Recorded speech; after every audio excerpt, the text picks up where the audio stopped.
এই 10টি বড় আলামত এতটা ভয়াবহ হবে, মানজুমাতুন মিনাস সিল্ক।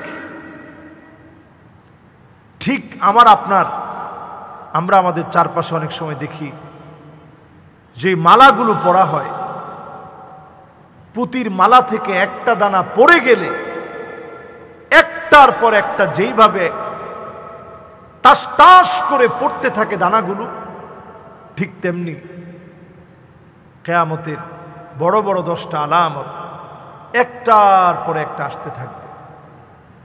সেই সময়টাতে আমাদের প্রস্তুতি নেওয়ার আর কিছু নাই, শুধু আল্লাহর কাছে মাফ চাওয়া ছাড়া ওই সময়টাতে আমাদের করণীয় কিছু নাই। ওই সময়টা বড় ভয়াবহ, বড় আযাবের সময়। এর প্রথম ধাপটাই হবে খুরুজুদ দাজ্জাল। এর প্রথম ধাপটি হবে খুরুজুদ দাজ্জাল। 1 নম্বর, দাজ্জালের আত্মপ্রকাশ। দাজ্জাল, তামিমে দারি রাদিয়াল্লাহু তাআলা আনহু দাজ্জালকে দ্বীপের মধ্যে দেখেছিল, এইভাবে হাতটা বাঁধা, শিকল দিয়ে বাঁধা, ঘন কুকরানো চুল, খাটো খাটো পা বিশিষ্ট। নবী আলাইহিস সালাতু ওয়াস সালাম ঠিক হাদিসের ভিতরে দাজ্জালের যেইভাবে দাজ্জালের আকৃতি বর্ণনা করেছেন, হুবহু ওই ব্যক্তির সঙ্গে মিলে যায়। তামিমে দারি রাদিয়াল্লাহু তাআলা আনহুর সঙ্গে যারা ছিল সবার সাথে নৌকা থেমে যাওয়ার পর যেই লোকটার সঙ্গে দেখা হয়, ওই লোকটা জিজ্ঞাসা করে, তবারিয়া নামক, আপনারা গুগলে সার্চ করে দেখবেন, প্রশ্ন করে যে এই তবারিয়া, এই নদীটা কি শুকিয়ে গেছে? যেই সময় জিজ্ঞাসা করা হয় তখন পানিতে টইটুম্বুর ছিল। এই বাহার তবারিয়া তখন টইটুম্বুর ছিল পানিতে। আপনি আজকে এই বহায়রা তবারিয়া আজকে আপনি সার্চ করে দেখেন, ক্রমশ 2024 এসে এর পানি কিন্তু একেবারেই শুকিয়ে যাচ্ছে। এই বহায়রা তবারিয়া শুকিয়ে যাওয়া, এটি আলামত বহন করে যে আল্লাহ রাব্বুল আলামিন না জানি কত ভয়াবহ আযাব আমাদেরকে দিতে যাচ্ছেন। দাজ্জালের আত্মপ্রকাশ, এটা কিয়ামতের প্রথম বড় আলামত। দ্বিতীয় বড় আলামত হচ্ছে নুজুল ঈসা ইবনে মারইয়াম আলাইহিস সালাতু ওয়াস সালাম। সেই শামের সাদা গম্বুজওয়ালা মসজিদে দুজন ফেরেশতার বাহনে ডানার মধ্যে বর করে তিনি গম্বুজের উপরে নামবেন। অজুর পানিগুলো তখনও ওনার দাড়ি মোবারক থেকে টপ টপ করে পড়তে থাকবে। সুবহানাল্লাহ, অজুর পানিগুলো পড়তে থাকবে তখনও অনবরত। সেই সময়ে সালাতের সময় হয়ে যাবে, বলবে একটু নামাজ পড়ান। ইমাম মাহদী আলাইহিস সালামকে ইমামতি করতে বলবেন, তিনি ইমামতি করবেন। নামাজের সালাম ফিরানোর পর ঈসা আলাইহিস সালাতু ওয়াস সালাম দেখবেন দাজ্জাল তার পুরো বাহিনী নিয়ে, সিস্টেম নিয়ে হাজির হয়ে গেছে। ঈসা আলাইহিস সালাতু ওয়াস সালাম যখন এক একজনের দিকে তাকাবেন, লবণ যেমন পানির ভিতরে দিলে গলে যায়, এইভাবে দাজ্জালের পুরো বাহিনী গলে যাবে। সুবহানাল্লাহ বিহামদি। বাকি থাকবে দাজ্জাল।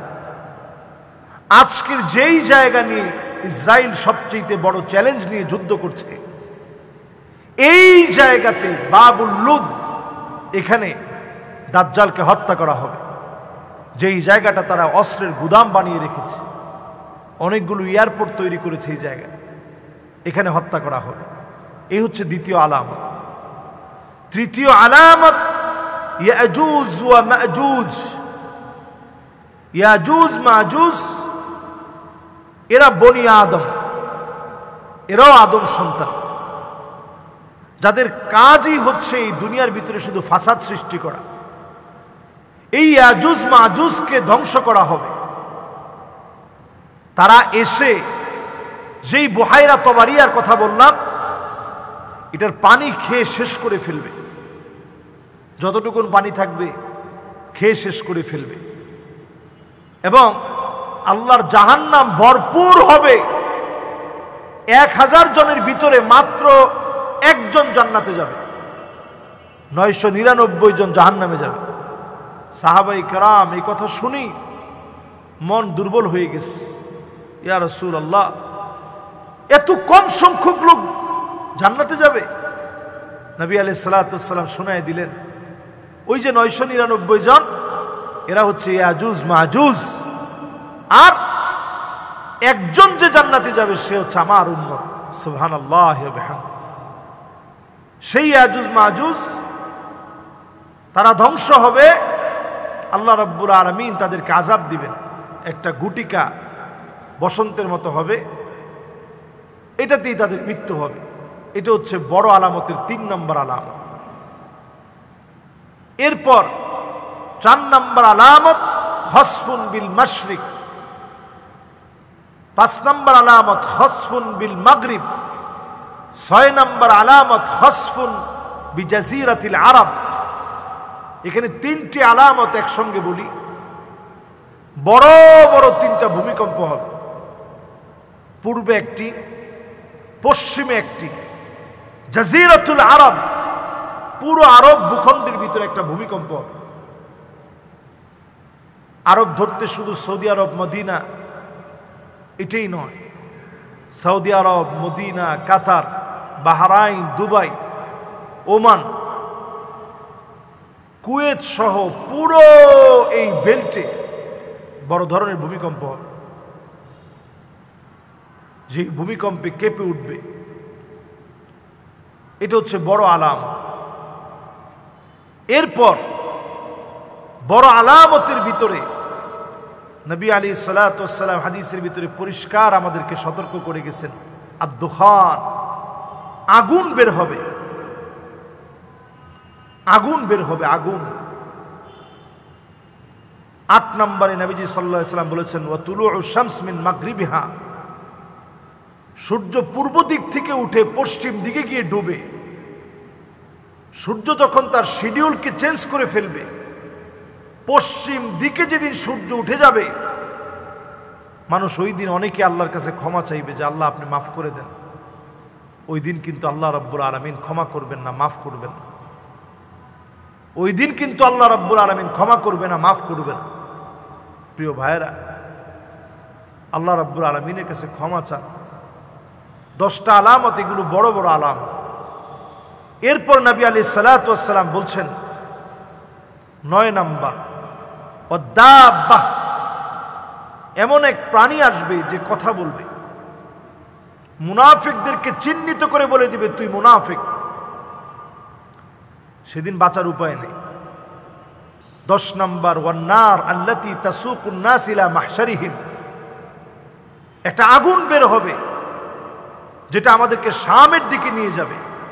বর্তমান জর্ডান, ফিলিস্তিন, এরপরে লেবানন, ইরাকের কিছু অংশ, এই পুরো অঞ্চলটা জুড়ে এই দিকে আমাদেরকে নিয়ে যাবে। ওই জায়গাতে একটা আগুন এসে আমাদেরকে নিয়ে যাবে। ইমানদাররা শেষ জামানার এই সময়টা এই জায়গাতে বেছে নেবে, নিজেদেরকে এই জায়গাতে নিয়ে যাবে, এই জায়গাতেই থাকবে। একটা মৃদু আগুন এসে আমাদেরকে ওই দিকে হাঁকিয়ে নিয়ে যাবে, তাড়িয়ে নিয়ে যাবে। এই 10টি আলামত একটার পর একটা ঘুরতে থাকবে। কিয়ামতের ছোট ছোট যে আলামতগুলো আছে সব প্রায় চলে আসে। বড় আলামত চলে আসলে তখন আর তাওবার সময় থাকবে না।